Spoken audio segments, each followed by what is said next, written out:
Assalamualaikum warahmatullahi wabarakatuh. Innal hamdalillah nahmaduhu wa nasta'inuhu wa nastaghfiruh wa na'udzu billahi min shururi anfusina wa min sayyiati a'malina. May yahdihillahu fala mudhillalah wa may yudlil fala hadiyalah. Asyhadu an la ilaha illallah wahdahu la syarikalah wa asyhadu anna Muhammadan abduhu wa rasuluh. Alhamdulillah, kita telah membaca 10 ayat yang awal daripada surah Al-Kahfi. Jadi insya-Allah pada pagi ini kita akan sambung huraian kita pada minggu lalu, yang mana pada minggu lalu kita telah menghuraikan beberapa ayat yang awal daripada surah Al-Kahfi, dan insya-Allah pada pagi ini kita akan sambung huraian tersebut.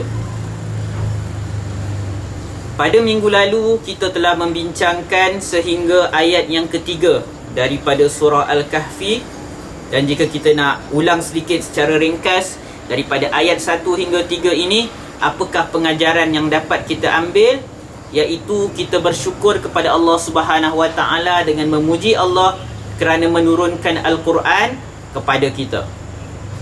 Quran sebagai petunjuk kepada kita, yang mana Al-Quran tidak ada sebarang kecacatan ataupun kesilapan. Dan antara fungsi Al-Quran sebagaimana dalam ayat yang kedua,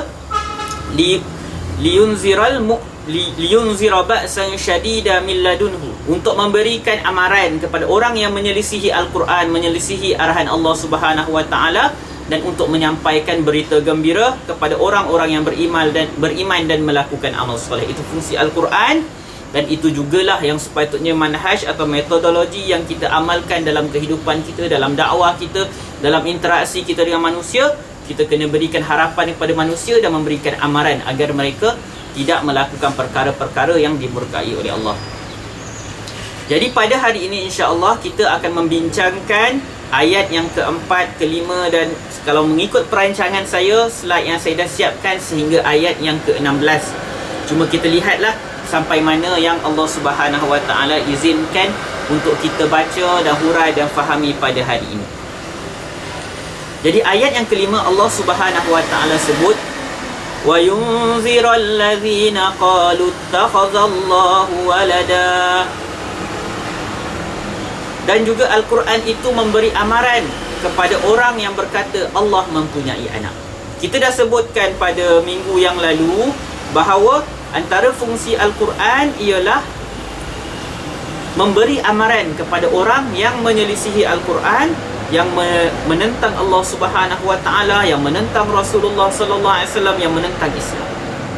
Jadi pada ayat yang keempat, Allah Subhanahu Wa Taala menyatakan Al-Quran memberi amaran kepada orang-orang yang menyatakan Allah Subhanahu Wa Taala mempunyai anak. Sebab akidah Islam, akidah Islam yang dibawa oleh Rasulullah Sallallahu Alaihi Wasallam yang menjadi pegangan kita, menyatakan Allah tidak ada anak, dan itulah akidah yang benar. Jadi cuma mungkin timbul persoalan di kalangan kita, siapa yang menyatakan Allah mempunyai anak? Okey, saya nak tanya pada sahabat-sahabat semua yang ada dalam Zoom, siapa yang boleh jawab boleh onkan mic. Okey, bila Allah kata beri amaran kepada orang yang menjadikan Allah ada anak, menyatakan Allah ada anak, siapa kelompok ni? Agama apa? Ada siapa boleh jawab? Kristian. Okey, bagus. Okey, Kristian merupakan antara agama yang menyatakan bahawa Allah Subhanahu Wa Taala mempunyai anak. Tetapi dalam konteks ayat ini, ya, Kristian termasuk dalam ayat ini, tetapi dalam konteks ayat ini, teguran ini Allah Subhanahu Wa Taala berikan kepada musyrikin Mekah. Jadi amaran ni kepada musyrikin Mekah, tapi bukan khas untuk mereka saja, bahkan untuk semua yang kata Allah ada anak. Sebab Allah SWT sebut dalam surah Al-Ikhlas, lam yalid wa lam yulad, dia tak melahirkan dan ia tak dilahirkan. Jadi yang menyatakan Allah ada anak dalam itu adalah orang-orang musyrikin Mekah. Sangat jahat mereka menisbahkan kepada Allah Subhanahu Wa Taala sifat yang tidak layak. Kita lihat apa yang dikatakan oleh Al-Imam Ibn Kathir rahimahullah. Beliau menukilkan daripada Ibn Ishaq, dan dia menyatakan bahawa mereka itu adalah orang-orang musyrikin Mekah, yang mana mereka menyatakan bahawa kami menyembah malaikat. Ada di kalangan musyrikin ini, mereka menyembah malaikat. Dan di sisi golongan musyrikin ini, mereka menyatakan bahawa malaikat-malaikat ini adalah anak-anak perempuan Allah Subhanahu Wa Taala. Jadi musyrikin Mekah, mereka sembah malaikat dan mereka mendakwa bahawa malaikat itu adalah anak-anak perempuan Allah Subhanahu Wa Taala. Kemudian pada ayat yang kelima, Allah Subhanahu Wa Taala sebut, "Ma lahum bihi min ilmin wala liabaihim." Mereka itu tak ada ilmu pun sebenarnya tentang perkara tersebut.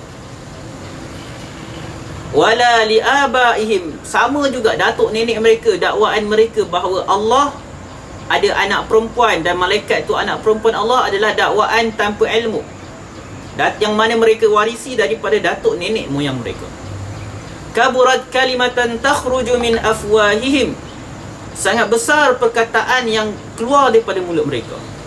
Iyaquluna illa kadhiba, dan tidaklah apa yang mereka sebutkan itu kecuali pendustaan. Mereka tak sebut kecuali benda-benda dusta sahaja. Jadi kita akan lihat bahawa kita dah sebut tadi bahawa orang musyrikin Mekah menganggap Allah mempunyai anak perempuan, iaitu malaikat. Kemudian Allah sebut kaburat kalimatan, sangat besar perkataan mereka. Sebab apa besar? Sebab mereka menyebutkan perkataan yang mustahil untuk Allah, dan bahkan itu satu bentuk penghinaan kepada Allah Subhanahu Wa Taala. Mereka menghina Allah Subhanahu Wa Taala mempunyai anak perempuan. Dan kalau kita lihat sebahagian golongan musyrikin Mekah, orang-orang jahiliyah ini, mereka memandang hina anak perempuan. Nampak tak macam mana sifat mereka? Mereka pandang hina anak perempuan. Lepas tu mereka kata Allah ada anak perempuan. Sudahlah mereka mensyirikkan Allah Subhanahu Wa Taala dengan mengatakan Allah mempunyai anak. Kemudian mereka ni, benda yang mereka hina iaitu anak perempuan, mereka nisbahkan pada Allah Subhanahu Wa Taala. Kata Allah ada anak perempuan. Begitu teruknya kaum-kaum musyrikin ini. Jadi kaburat ni besar sungguh ni. Kalau kita tengok secara literal macam takjub lah, hebatnya perkataan mereka. Tapi tak, sebenarnya nak menunjukkan teruk sangat perkataan yang mereka ucapkan. Tak sepatutnya mereka ucapkan perkataan seteruk itu. Tetapi itulah hakikat yang berlaku. Mereka mengucapkan perkataan yang sangat tidak layak disebutkan kepada Allah Subhanahu Wa Taala. Dan Allah Subhanahu Wa Taala menyampaikan kepada kita dalam ayat ini bagaimana orang-orang yang mensyirikkan Allah Subhanahu Wa Taala ini, apa yang keluar daripada lidah dan mulut mereka itu hanyalah mereka warisi daripada datuk nenek moyang mereka. Sahabat-sahabat semua, ini satu perkara penting yang untuk kita fahami bahawa agama tidak dibina di atas perkataan nenek moyang. Banyak keadaan apabila para nabi menyeru kaum mereka meninggalkan syirik amalan nenek moyang, mereka akan menjawab ini adalah amalan yang diwarisi daripada nenek moyang mereka. Jadi begitulah pengajaran yang perlu kita ambil di kalangan umat Islam. Kita tadabbur ayat ini, apa yang kita nak.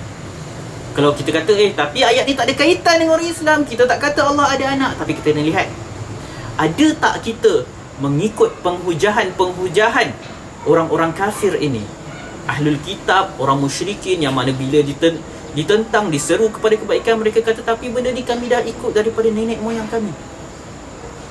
Berapa banyak daripada perkara-perkara yang kita warisi daripada nenek moyang kita, sebenarnya ia adalah perkara-perkara yang bercanggah dengan syariat. Dan Alhamdulillah banyak yang telah dapat dihapuskan dengan hidayah daripada Allah, dengan usaha para ulama. Dulu-dulu kita popular dalam masyarakat kita mandi safar. Ada kepercayaan bulan safar tu ada celaka, sial dan semisalnya. Tetapi dengan usaha dakwah tauhid para ulama, benda tu dapat dihapuskan. Walaupun benda tu diwarisi daripada nenek moyang kita. Tetapi kalau kita lihat, siapa yang akan menentang dakwah ini?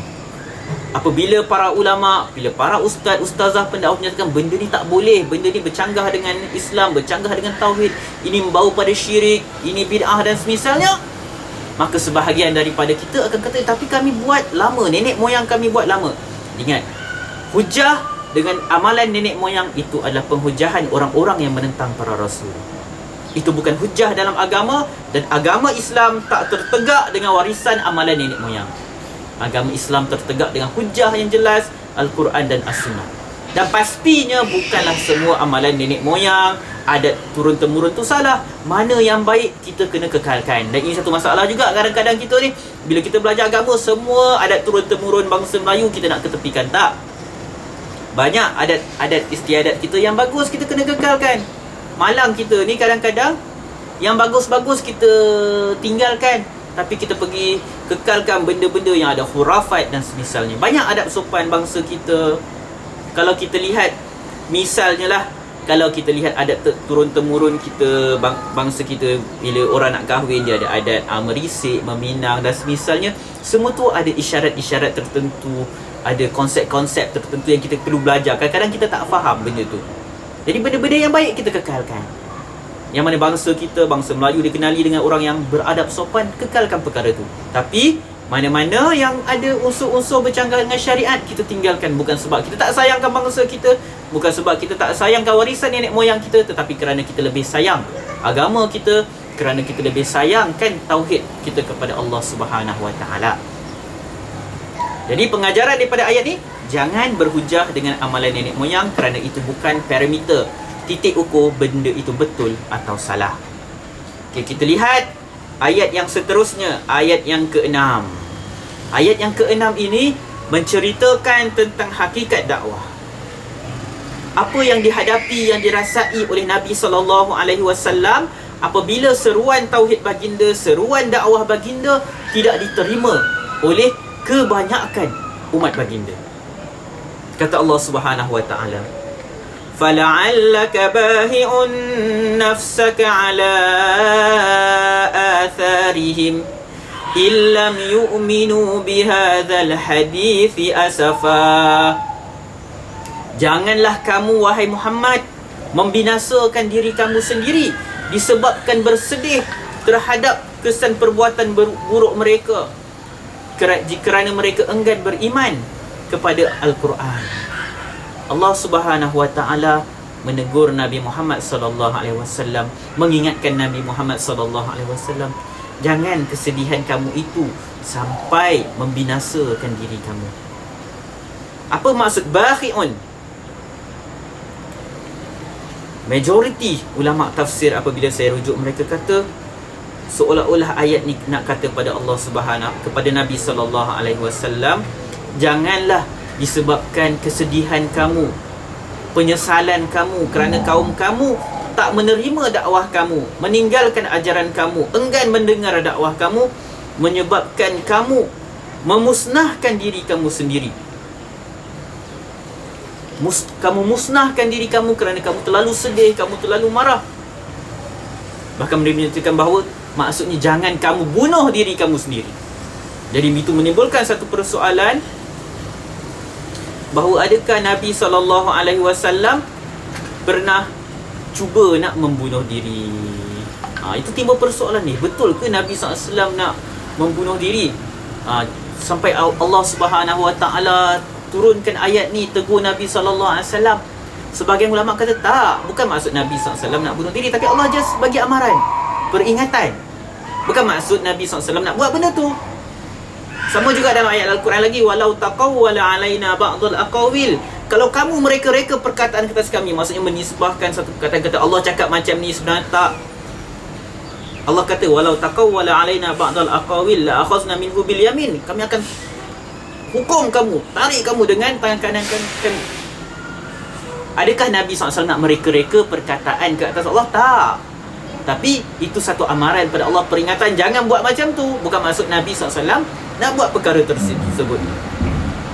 Jadi Nabi SAW ni, tuan-tuan semua, sangat bersungguh-sungguh dalam menyampaikan dakwah kepada kita semua, kepada umat dia, kepada kaumnya. Tetapi penerimaan sangatlah sedikit, dan pastilah itu menimbulkan kesedihan, kegusaran kepada Nabi SAW.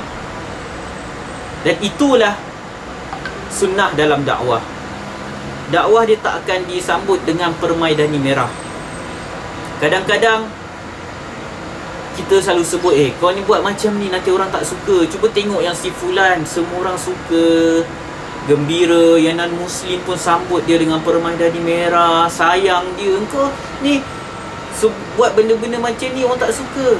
Macam mana non-Muslim tertarik? Sebab apa? Sebab kita kata Islam agama yang benar. Kita sebut pasal tauhid. Kita kata syirik tak boleh.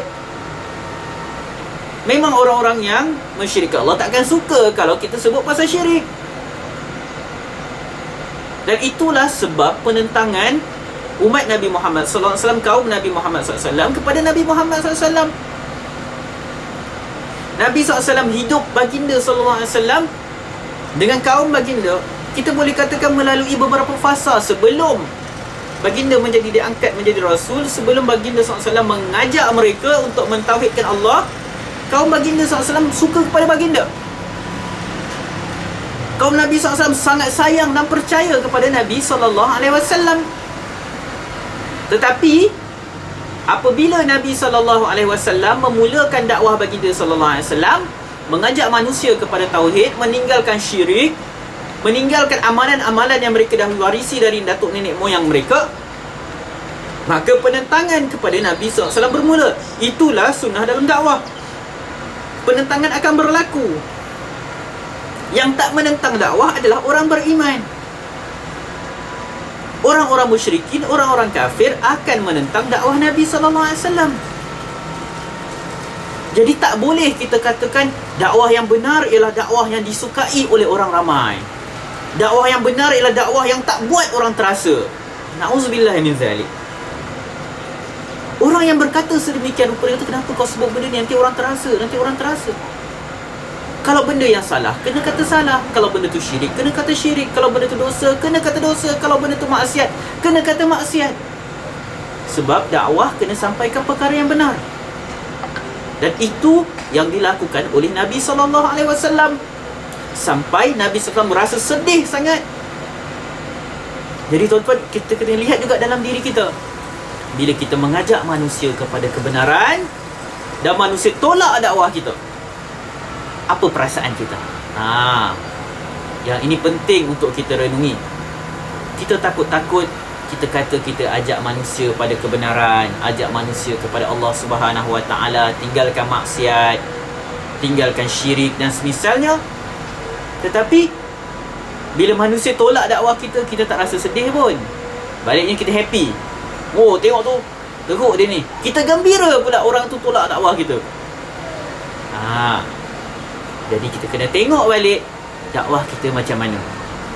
Begitu juga kalau dakwah kita disukai semua orang, non-Muslim, Muslim, Muslim yang kaki buat maksiat dengan yang tak buat maksiat, semua suka apa yang kita buat.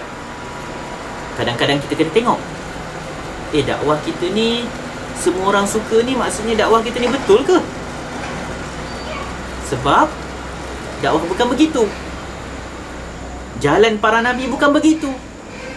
Para Nabi sebelum Nabi Muhammad SAW, ada yang lama mereka berjuang, ditentang oleh kaum mereka,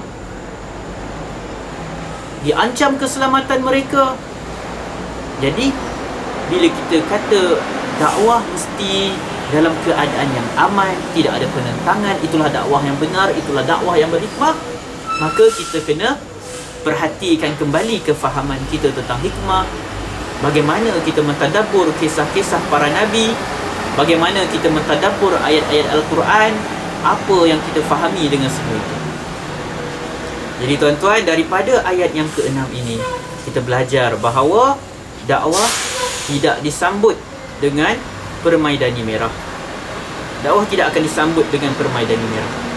Sebaliknya, ia disambut dengan air mata, kesedihan, kesakitan dan pengorbanan. Sebab itu dakwah ini bukan jalan untuk kita menjadi kaya raya. Dakwah ini bukan jalan untuk kita mengumpul harta.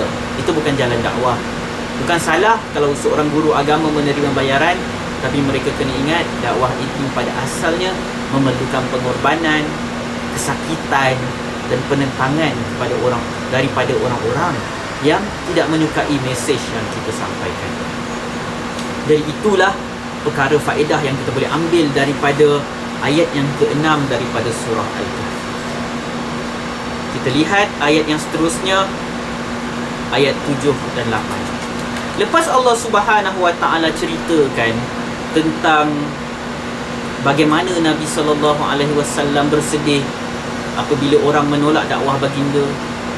Kalau kita lihat tuan-tuan semua, dalam Al-Quran banyak kali Allah Subhanahu Wa Taala beritahu kita tentang bagaimana kesedihan Nabi SAW, perasaan Nabi SAW. Boleh lihat dalam surah Fatir. Surah Fatir ayat yang ke-8, Allah Subhanahu Wa Taala sebut, "Fala tadhhab nafsuka 'alaihim hasarat." Janganlah kau membinasakan diri kamu kerana duka cita ke atas mereka. Begitu juga dalam surah Asy-Syu'ara ayat yang ketiga. Boleh tengok dalam surah An-Nahl ayat 127. Semua ini kata Allah dalam surah An-Nahl, "Wala tahzan 'alaihim." Janganlah engkau bersedih di atas apa yang berlaku kepada mereka. "Wala taiku fi daikin mimma yamkurun." Dan janganlah sampai kau rasa sempit dada di atas tipu daya yang mereka lakukan. Itu semua adalah feeling-feeling yang ada pada Nabi SAW apabila kaum baginda SAW menolak dakwah baginda. Jadi ayat yang ke-7 dan ke-8 Allah ceritakan benda lain pula. Inna ja'alna ma'alal ardi zinatan laha linabluwahum ayyuhum ahsanu amala. Kami telah jadikan apa yang ada di atas muka bumi ini sebagai perhiasan. Untuk apa? Linabluwahum, untuk menguji mereka. Ayyuhum ahsanu amala, siapa di antara mereka yang paling baik amalnya. Jadi tuan-tuan, ayat yang ke-7 ini menerangkan kepada kita tentang hakikat kehidupan dunia ini, kecantikan, keindahan, kenikmatan, keseronokan yang kita rasa dalam kehidupan kita di dunia ini. Semua itu adalah ujian daripada Allah Subhanahu Wa Taala. Kemudian Allah sebut, "Wa inna laja'iluna ma 'alaiha sa'idan juruza." Dan sesungguhnya kami akan jadikan apa yang ada di atas bumi itu sebagai tanah yang tandus. Allah jadikan bumi itu sebagai tanah yang tandus, tanah yang tak tumbuh sebarang tumbuhan. Apa maksudnya? Pertama, kita lihat pengajaran ayat 7 dan 8 ini. Bumi ini adalah tempat ujian seperti yang kita sebutkan tadi. Jadi semua benda yang kita dapat di dunia ini adalah ujian daripada Allah Subhanahu Wa Taala. Ujian inilah yang dimaksudkan dengan fitnah. Sebab itu bila kita sebut fitnah, kita dah sebut pada minggu lalu, fitnah adalah ujian. Bila kita sebut fitnah dalam Al-Quran, bukan bermaksud fitnah dalam bahasa Melayu, iaitu menuduh orang dengan tuduhan yang salah, menuduh orang buat sesuatu yang mereka tak buat. Itu bukan fitnah yang kita maksudkan. Fitnah yang kita bincangkan ini adalah ujian. Jadi dunia ini adalah fitnah. Perhiasan-perhiasan, kenikmatan-kenikmatan yang Allah Subhanahu Wa Taala berikan kepada kita adalah fitnah. Sebab itu Nabi SAW daripada hadis Abu Sa'id Al-Khudri yang diriwayatkan oleh Imam Muslim dalam sahihnya, Nabi SAW sebut, sesungguhnya dunia ini hijau dan manis. Hijau kan satu warna yang cantik, menyenangkan. Tengok pokok, tengok gunung ganang yang masih ada pokok-pokok tenang. Jadi Nabi SAW gambarkan sesungguhnya dunia ini adalah hijau dan manis. Dan sesungguhnya Allah Subhanahu Wa Taala telah mempertanggungjawabkan kamu padanya. Kita dipertanggungjawabkan untuk kawal dunia ini. Dan dunia ini penuh dengan keindahan dan kemanisan. Dan Allah akan tengok apa yang kamu akan lakukan ke atas dunia ini.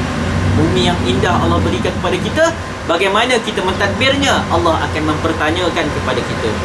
Kemudian kata Nabi SAW, takutlah pada dunia, takutlah kepada wanita. Adakah wanita benda yang jahat? Tak. Apabila Allah Subhanahu Wa Taala menyuruh kaum lelaki khususnya untuk bertakwa berkaitan wanita, takut kepada wanita, bukan bermaksud wanita jahat. Sama juga apabila Allah suruh kita bertakwa dalam isu-isu harta, menyatakan dunia ini fitnah, nikmat-nikmat yang Allah berikan ini adalah ujian, fitnah, bukan maksud benda-benda itu tak elok. Jadi sama jugalah bila hadis disebut wattaqun nisa, bertakwalah kepada Allah dalam hal wanita, takutlah kepada wanita. Maksudnya apa? Berhati-hati, bertakutlah kepada ujian yang akan datang daripada wanita. Mungkin wanita itu tak buat apa-apa dengan kita, tapi kita yang terjerumus ke dalam fitnah dengan wanita tersebut. Sesungguhnya awal fitnah atau ujian kepada Bani Israel adalah pada kaum wanita, kata Nabi SAW. Jadi dunia ini adalah tempat ujian, dan bagi kaum lelaki ujian yang sangat besar adalah wanita. Tuan-tuan, ujian kaum wanita kepada kaum lelaki adalah satu perkara yang sangat penting untuk kita faham. Bukan maksud wanita itu makhluk yang teruk atau keji atau buruk atau jahat. Bahkan ujian itu boleh jadi datang daripada wanita yang baik. Saya bagi contoh, tuan-tuan. Seorang suami yang dia ada isteri yang sangat baik, isteri yang solehah, sentiasa menunaikan haknya sebagai seorang suami, sentiasa tunaikan kewajipannya sebagai seorang isteri yang baik. Tapi tuan-tuan, wanita yang baik, isteri yang baik itu adalah ujian bagi lelaki, di mana biasanya orang yang baik-baik ini mudah untuk dipijak-pijak kepala dia, mudah untuk dizalimi. Jadi dia ujian kepada lelaki tersebut, adakah lelaki tersebut akan mengambil kesempatan ke atas isteri yang baik itu, atau dia akan menunaikan hak-hak isteri tersebut, membalas kebaikan isteri itu dengan layanan yang baik dan penuh ihsan, memberikan nafkah dan sebagainya. Begitu juga dalam interaksi kita dengan kaum wanita yang bukan mahram, khususnya lagi kepada kaum pendakwah, golongan pendakwah. Saya ingatkan, berhati-hati dengan fitnah wanita. Bagaimana mungkin ada perempuan menghubungi kita, nak bertanyakan soalan, nak minta nasihat pada kita. Saya ingatkan pada diri saya dan sahabat-sahabat semua, jangan terlalu percayakan kepada diri sendiri. Kadang-kadang kita rasa, kita nak kena dakwah, ni dia bertanya soalan, kena jawab, kena layan, hikmah. Kita rasa diri kita kuat, mampu. Tapi akhirnya kita layan, kita terjerumus dalam maksiat. Pada awalnya dakwah, tapi pada hujungnya maksiat kepada Allah Subhanahu Wa Taala.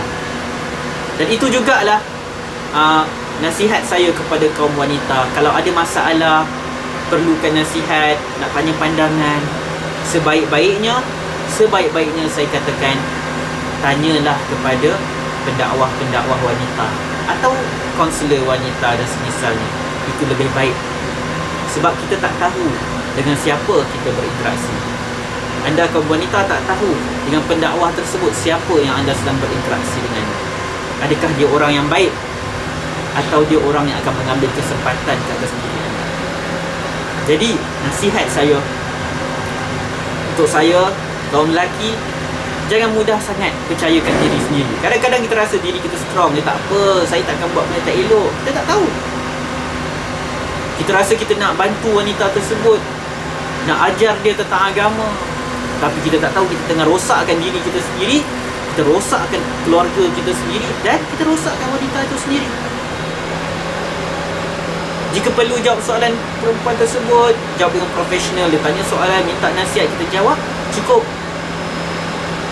Jangan berlebihan. Jangan sibuk nak tanya dah makan ke belum, itu ini dan semisalnya. Benda tu akan merosakkan.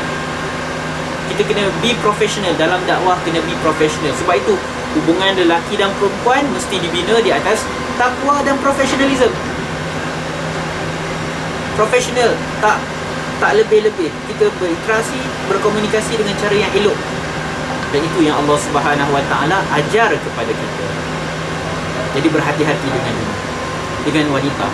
Dan daripada ayat ni kita dapat ketahui bahawa dunia ini adalah tempat ujian, dan kita akan dapat resultnya di hari akhirat kelak. Jadi bila kita kata dunia ni tempat ujian, kadang-kadang orang selalu berbincang tentang fitnah harta, dan itu juga adalah antara fitnah atau ujian yang akan kita bincangkan dalam surah Al-Kahfi ini.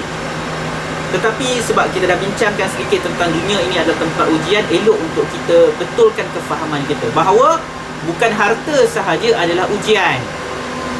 Bahkan miskin dan kekayaan, kemiskinan dan kekayaan, kedua-duanya adalah ujian daripada Allah Subhanahu Wa Taala. Saya nak nukilkan perkataan Al-Imam Ibn Qayyim. Ibn Qayyim menukilkan perkataan gurunya Ibn Taymiyah, yang mana Ibn Taymiyah berkata, kemiskinan dan kekayaan Kedua-duanya merupakan ujian daripada Allah Subhanahu Wa Taala kepada hamba-hambanya. Bukan kekayaan je, kemiskinan pun satu ujian. Ini sebagaimana firman Allah Subhanahu Wa Taala, فَأَمَّا الْإِنسَانُ إِذَا مَا ابْتَلَاهُ رَبُّهُ فَأَكْرَمَهُ وَنَعَّمَهُ فَيَقُولُ رَبِّي أَكْرَمَنِ.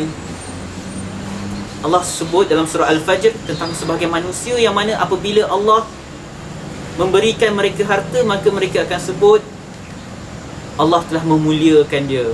Sedangkan tengok dalam ayat ni Allah sebut fa'ammal insan idza mabtalahu ibtalahu rabbuhu. Apabila Tuhannya mengujinya dengan harta, maka orang tu kata fa'akramahu wa na'amah. Allah telah memuliakannya dan mengurniakannya kesenangan, maka dia kata Allah dah muliakan aku. Fayaqulu rabbi akraman. Dia kata Allah dah muliakan aku. Tapi apabila diberikan kesusahan atau kemiskinan, wa amma idza mabtalahu faqadara alaihi rizqah. Dan apabila Tuhan mengujinya dengan menyempitkan rezekinya, membataskan rezekinya, maka dia kata fayaqulu rabbi ahanan. Dia kata Allah menghina aku, Allah sedang merendahkan aku. Kata Ibn Taymiyah rahimahullah, bukan macam tu, tidaklah sedemikian. Bukan macam tu. Bukanlah semua yang Allah Subhanahu Wa Taala telah kurniakan rezeki kepadanya bermaksud Allah memuliakan dia. Dan bukanlah semua yang Allah sempitkan dan tahan rezekinya bermaksud Allah menjadikannya hina. Apa maksud Allah muliakan hamba dia? Memuliakan itu ialah Allah memuliakan hambanya dengan hamba itu mentaatinya dan beriman kepadanya, mencintai kepadanya. Menjadikannya hina ialah Allah mencabut ketaatan daripada makhluk tersebut sampai dia jadi ahli maksiat, buat dosa. Jadi kata Ibn Taymiyah, tidaklah kelebihan itu disebabkan kaya atau miskin, bahkan ia disebabkan takwa. Seandainya si miskin dan kaya sama pada takwanya, maka mereka pada darjat yang sama. Jadi tuan-tuan, kita nak apa yang nak disampaikan oleh Al-Imam Ibn Taymiyah rahimahullah, dan Allah sendiri sebut dalam surah Al-Fajr, kedua-duanya itu adalah ujian daripada Allah. Kemiskinan, kekayaan, harta, kesusahan, itu semua ujian daripada Allah. Jadi ada ujian yang datang pada kita dalam bentuk kesenangan dan kenikmatan. Ada ujian yang datang pada kita dalam bentuk kesusahan. Jadi bagaimana kita respon kepada ujian tersebut, itu perkara yang sangat penting. Itu perkara yang sangat penting. Kaya, miskin, susah, senang, bahagia, itu semua ujian. Sebab itu dalam hadis yang diriwayatkan oleh Imam Muslim, macam mana Nabi SAW sebut, sungguh menakjubkan urusan orang beriman ini, semua urusan dia baik. Dan benda ni hanya ada pada orang yang beriman. Apabila dia ditimpa kesenangan, dia syukur, maka itu baik untuk dia. Apabila dia ditimpa kesusahan, dia sabar, maka itu baik untuk dia. Jadi orang beriman akan diuji, dan kebaikan atau keburukan itu adalah bergantung kepada bagaimana respon kita kepada ujian tersebut. Tuan-tuan, bila kita dah faham ayat ini bahawa kehidupan ini adalah kehidupan yang penuh ujian, kehidupan dunia ini adalah negara ujian, tempat ujian, maka kita kena terima semua benda sebagai ujian, dan kita kena pastikan kita melepasi ujian tersebut, kita berjaya menghadapi ujian tersebut. Jangan kita rasa orang lain sahaja diuji dan kita rasa kita terlepas daripada ujian. Tak benar. Apapun keadaan kita sedang diuji oleh Allah Subhanahu Wa Taala. Dan ayat yang ke-8 menunjukkan bagaimana segala nikmat itu akan hilang apabila tiba masanya. Jadi malanglah kita sebagai manusia apabila nikmat yang akan hilang selamanya melalaikan kita daripada menunaikan hak-hak Allah Subhanahu Wa Taala. Bila kita tahu nikmat yang kita perolehi pada hari ini, kesenangan yang kita ada pada hari ini, kelazatan kehidupan yang kita ada pada hari ini hanyalah sementara, maka kita tidak akan jadikan ia sebagai fokus utama. Sebaliknya, fokus utama kita ialah kehidupan yang abadi, yang akan menanti kita nanti. Nikmat selama-lamanya yang akan wujud di dalam syurga nanti. Dunia tempat ujian ini adalah tempat untuk kita beramal. tempat untuk kita bermujahadah, menjawab ujian-ujian tersebut. Dan resultnya nanti kita akan dapat di hari akhirat kelak. Jadi jangan sampai kita terleka dengan benda yang sementara sampai kita mengabaikan perkara yang abadi. Kita lihat ayat yang seterusnya. Ayat yang seterusnya inilah yang mana kita akan bincangkan tentang kisah pemuda Al-Kahfi. Saya tahu apabila kita bincang tentang surah Al-Kahfi, ini fokus kebanyakan manusia nak tahu tentang pemuda Al-Kahfi, nak tahu siapa nama pemuda Al-Kahfi, apa yang mereka buat dan semisalnya. Jadi insya-Allah kita akan lihat kisah mereka, kita akan tadabbur kisah mereka, dan kita nak lihat apa benda pengajaran yang boleh kita ambil. Bermula daripada ayat yang ke-9, Allah Subhanahu Wa Taala sebut, Am hasibta anna ashabal kahfi warraqim kanu min ayatina ajaba. Allah kata, wahai Muhammad, adakah engkau sangka bahawa kisah ashabul kahfi ini dan ar-raqim ini adalah perkara yang satu-satunya perkara yang menakjubkan daripada kekuasaan kami, tanda-tanda kekuasaan kami? Allah persoalkan. So, kisah Al-Kahfi ini memang kisah yang menakjubkan. Tapi Allah Subhanahu Wa Taala tanya kat Nabi Muhammad SAW, ingatkan kat Nabi Muhammad SAW, kalau kamu rasa kisah Ashabul Kahfi ini satu perkara yang menakjubkan, kamu kena ingat bahawa pada penciptaan Allah Subhanahu Wa Taala di langit dan bumi, makhluk-makhluk Allah yang cipta di langit dan bumi lebih menakjubkan. Kita semua takjub, seronok dengan kisah Ashabul Kahfi. Baguslah sebab memang kisah tu kisah yang menakjubkan. Tapi kalau itu kita rasa sangat takjub dengan kisah Ashabul Kahfi, maka sewajarnya kita lebih takjub dengan keajaiban alam ini, yang mana Allah Subhanahu Wa Taala ciptakan dengan 1001 kehebatan, keindahan. Bagaimana Allah Subhanahu Wa Taala menciptakan diri kita sendiri. Kadang-kadang tuan-tuan, kita suka menanti perkara-perkara ajaib yang jarang kita nampak. Kita nampak, oh, Allah kat langit, oh, nama Allah dekat daging, nama Allah kat pupuk, dan semisal-semisal itu, oh, Masya Allah, lambang kekuasaan Allah Subhanahu Wa Taala. Tetapi kita tak nampak pun kehebatan Allah, kekuasaan Allah dalam diri kita, pada penciptaan kita. Kita tak pernah cuba berfikir, ya Allah, mata kita ni Allah ciptakan macam mana? Macam mana kita dapat melihat?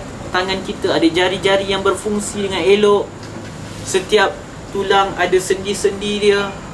Bagaimana dengan bahagian dalam tubuh badan kita? Allah atur penciptaan manusia dengan sebaik-baik kejadian. Kadang-kadang kita tak rasa pun, sebab benda tu tiap hari kita tengok. Kita tengok awan, tengok matahari, kita tak rasa apa-apa. Tapi bila baca surah Al-Kahfi, kita rasa, oh, hebat kisah ni, ajaib sungguh, lambang kebesaran Allah. Jadi Allah ingatkan kita, kalau surah Al-Kahfi ni kamu rasa dah ajaib sangat, hebat, menakjubkan, sepatutnya kita semua rasa takjub dengan alam sekitar, ciptaan-ciptaan Allah Subhanahu Wa Taala. Jadi seolah-olah ayat ni satu peringatan kepada kita bahawa itu yang perlu kita lakukan, sentiasa merasa takjub dengan kekuasaan Allah. Tengok alam sekitar. Itu cara kita mengenal Allah Subhanahu Wa Taala, dengan kita melihat makhluk-makhluk Allah ciptakan. Sebab itu manusia yang belajar ilmu sains, yang mengkaji alam sekitar, melihat haiwan, pokok, gunung ganang, kalau mereka benar-benar mentadabbur alam ini, mereka akan dapat lihat kekuasaan Allah Subhanahu Wa Taala. Jadi persoalannya, siapa Ashabul Kahfi ini? Siapa Raqim ini? Jadi kita lihat, pertama saya ringkaskan, adalah banyak perbahasan dalam kitab tafsir. Saya ringkaskan bahawa Al-Kahfi ini adalah gua. Ar-Raqim pula adalah tempat di mana gua tersebut berada. Jadi kalau dalam kitab tafsir banyak disebutkan. Antaranya dia kata itu nama tempat. Ada yang kata itu nama lembah di mana gua tersebut berada. Ada yang kata itu nama kampung, ada yang kata itu nama gunung di mana adanya gua tersebut. Tapi ringkasnya, kita kata banyak tafsir yang katakan bahawa Ar-Raqim itu adalah nama tempat tersebut. Semua menunjukkan pada tempat. Tetapi ada juga pentafsiran yang lain, antaranya daripada Sa'id bin Jubair. Sa'id bin Jubair ini adalah anak murid kepada Abdullah bin Abbas. Dia kata Ar-Raqim ini adalah satu batu, ataupun kita kata batu yang ditulis. Kan kalau kita tengok sebahagian tempat dekat batu akan diukir tulisan dan semisalnya. Dia kata itulah batu yang tertulis yang tentang kisah Ashabul Kahfi, dan batu itu berada di pintu Gua Al-Kahfi tersebut. Jadi itu salah satu pendapat. Sebab dia kata Raqim ni bermaksud markum. Dan dalam surah Al-Mutaffifin ada ayat yang menyebutkan kitabun markum, kitab yang tertulis. Jadi itu salah satu pendapat lah. Wallahu alam, mana satu yang benar, wallahu alam. Tapi yang penting, kisah Ashabul Kahfi ini adalah kisah yang benar, ada dalam Al-Quran yang perlu kita ambil pengajaran. Jadi satu perkara yang penting lagi kita kena tengok bagaimana Allah Subhanahu Wa Taala tidaklah mendetailkan tentang gua tersebut, kat mana dia. Nanti kita akan lihat tentang pemuda-pemuda tersebut. Allah Subhanahu Wa Taala tidaklah memperincikan siapakah mereka, apa nama mereka dan semisalnya. Sebab antara satu konsep yang kita perlu faham bila kita baca kisah-kisah dalam Al-Quran, misalnya Al-Mubahamat, iaitu Al-Quran dia tak sebutkan pendetailan.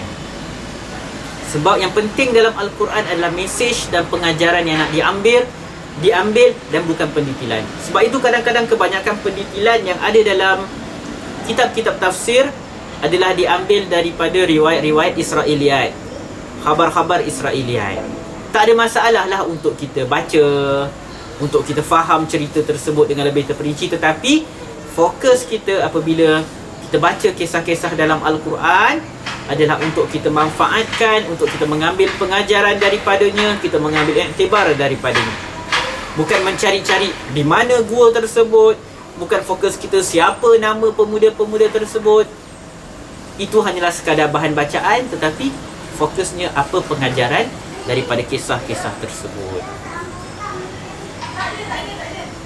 Kita masuk ayat yang ke-10. Allah Subhanahu Wa Taala sebut dalam ayat yang ke-10, إِذْ أَوَى الْفِتْيَةُ إِلَى الْكَهْفِ فَقَالُوا رَبَّنَا آتِنَا مِنْ لَدُنْكَ رَحْمَةً وَهَيِّئْ لَنَا مِنْ أَمْرِنَا رَشَدًا.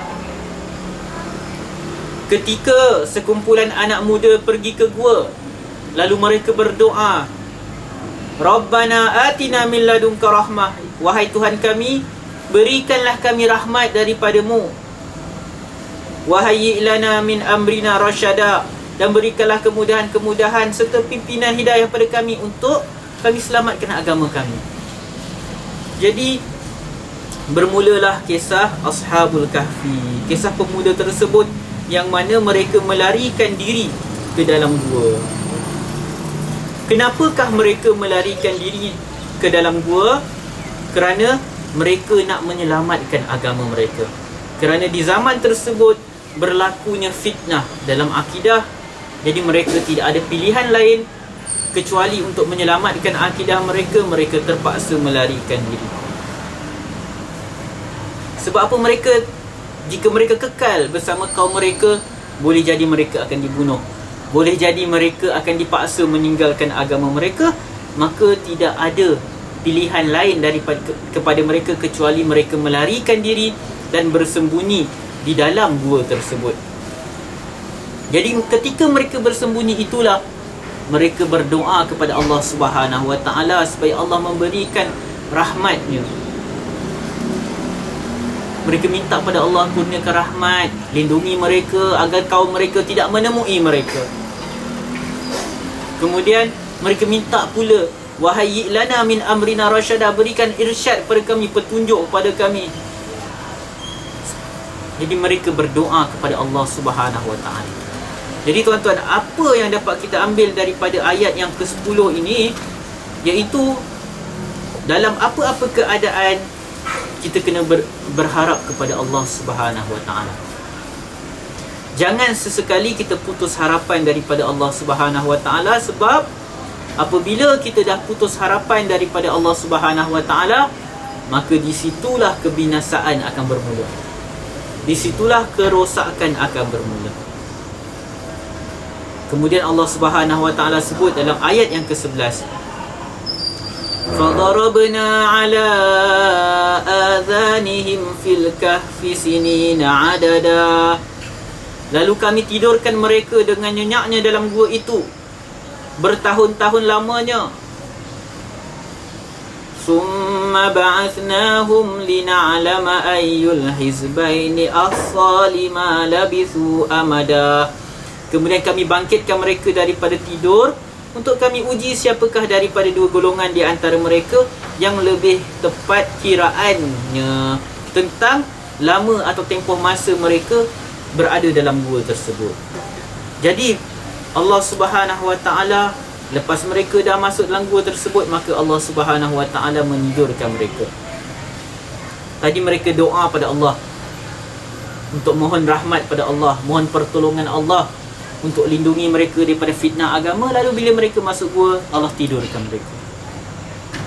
Satu tempoh yang sangat lama. Dan mereka ini tidak tahu sebenarnya secara tepat berapa lamakah mereka ditidurkan.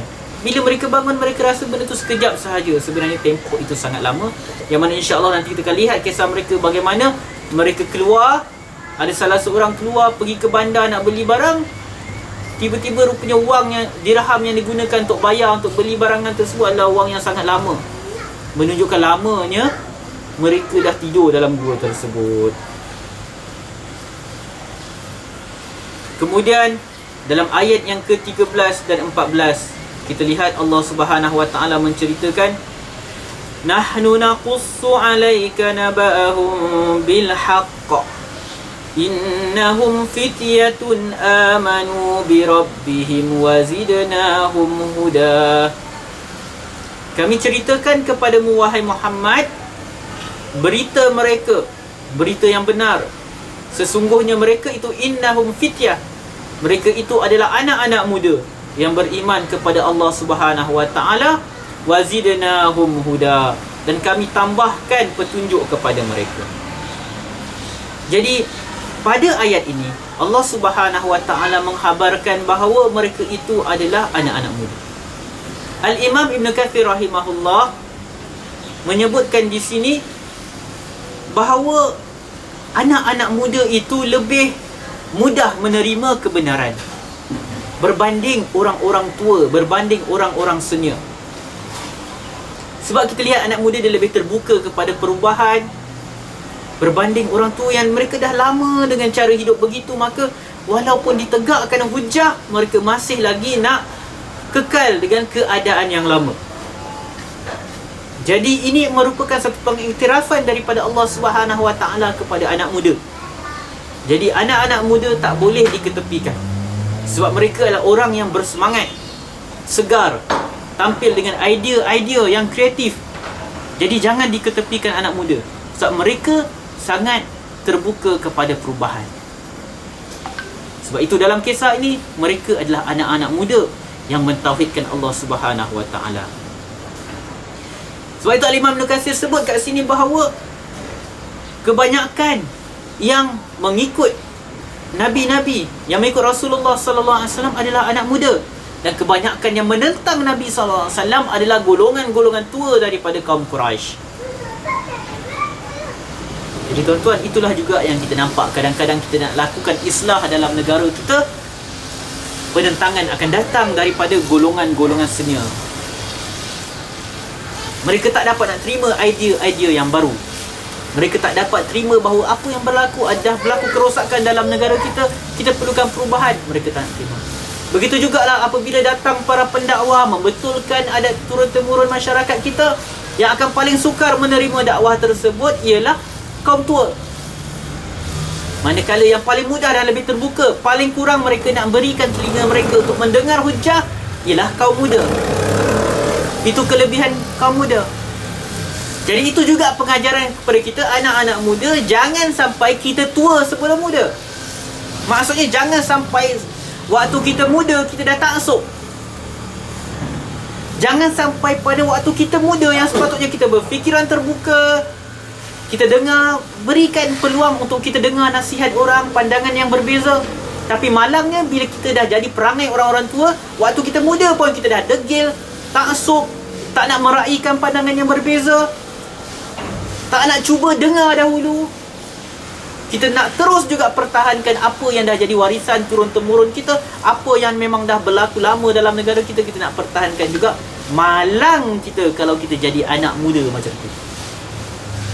Kita kena jadi anak muda seperti pemuda-pemuda Al-Kahfi, yang mereka terbuka menerima kebenaran, dan apabila mereka melihat kejahatan, keburukan, fitnah dalam agama mereka, mereka cuba selamatkan diri mereka.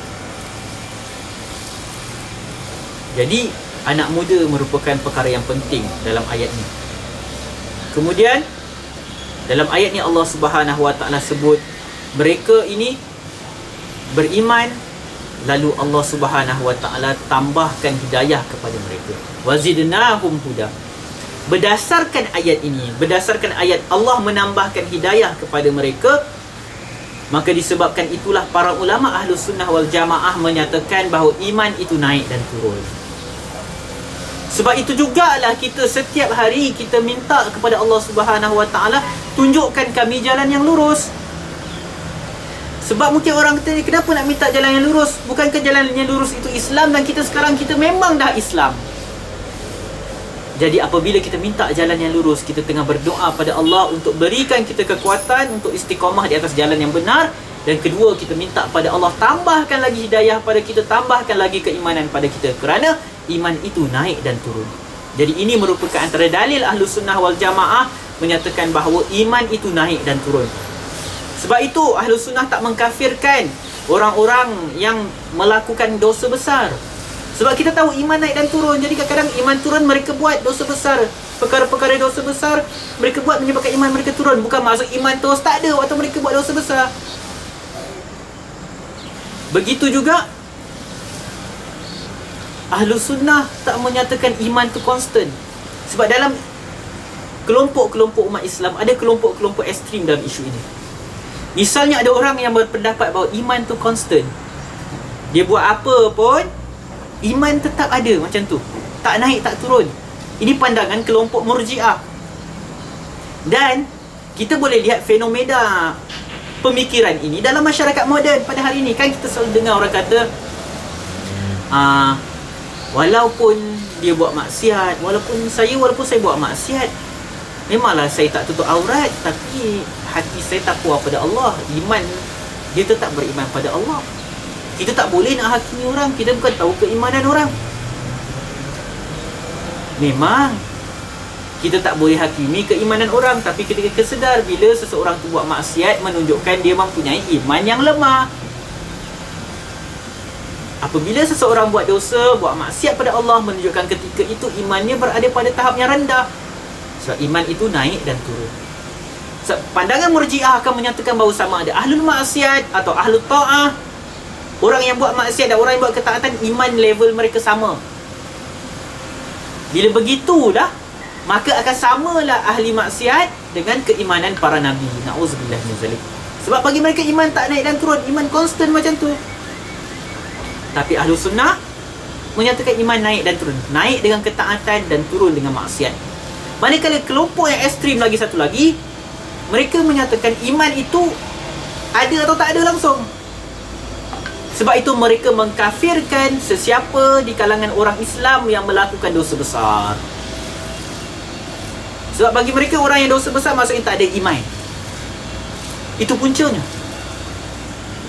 Dan akhirnya bila sebab itulah kelompok-kelompok yang ekstrim macam ni, mereka menghalalkan darah orang Islam, membunuh sesuka hati. Ahlus Sunnah adalah ummah yang adil. Kita tak menyatakan iman semua manusia sama. Mustahil iman orang yang taat sama dengan iman orang yang melakukan maksiat. Itu mustahil. Tapi Ahlus Sunnah juga tidak menghukum orang sembrono, menuduh seseorang tak beriman hanya kerana dia melakukan dosa-dosa besar, melakukan maksiat pada Allah. Jadi ini antara dalil Ahlus Sunnah menunjukkan iman itu naik dan turun. Sebab tu disebutkan wazidnahum huda, tambahkan kepada kami petunjuk. Hidayah tu boleh ditambah. Dah ada hidayah, kita minta hidayah lagi. Dalam surah banyak ayat Quran menunjukkan bahawa iman tu naik dan turun. Sebagaimana dalam surah Muhammad ayat 17 kata Allah Subhanahu wa taala, walladzina ihtadaw zadahum hudaw wa atahum taqwahum. Orang-orang yang mencari hidayah mendapat petunjuk, kami tambahkan kepada mereka petunjuk. Dalam surah Taubah ayat 124 kata Allah, fa ammal ladzina amanu fazadathum imana. Orang-orang yang beriman kami tambah kepada mereka keimanan. Jadi ada banyak dalil menunjukkan iman naik dan turun. Jadi kita lihat sikit pemuda-pemuda kafir ni, agama mereka apa? Agama mereka apa? Disebutkan bahawa, dikatakan bahawa mereka ini adalah berada di atas agama Nabi Isa. Akan tapi kata Al-Imam Ibn Katsir rahimahullah, yang zahir daripada kisah Ashabul Kahfi ini, mereka adalah kaum sebelum Nabi Isa alaihissalam. Sebab kata hujah Ibn Katsir rahimahullah, kalaulah mereka ini berada pada agama Nabi Isa, kenapa rahib-rahib Yahudi sibuk untuk memelihara kisah mereka? Kalau kita ingat pada sesi minggu lepas, macam mana timbulnya isu ni, macam mana turunnya surah Al-Kahfi, iaitu disebabkan kaum Quraisy pergi jumpa dengan rahib Yahudi untuk tanya pasal Nabi Muhammad SAW. Lalu orang rahib Yahudi suruh orang kafir Quraisy tanya kat Nabi Muhammad SAW 3 persoalan. Salah satunya adalah berkaitan Ashabul Kahfi. Jadi Ibn Katsir berhujah kata, kalaulah Ashabul Kahfi ini kaum Nasara, orang-orang Yahudi takkan sibuk. Sebab orang Yahudi tolak, pembesar-pembesar Yahudi tolak Nasrani, tolak Nabi Isa. Mereka tak terima. Jadi itu ada hujah yang dikemukakan oleh Al-Imam Ibn Katsir rahimahullah. Wallahu alam, perkara tidaklah terlalu penting untuk kita, cuma itu sekadar maklumat. Kemudian kita masuk pada ayat yang seterusnya, ayat yang ke-14 dan 15. Sebelum saya teruskan, moderator, kita ada masa lagi ke?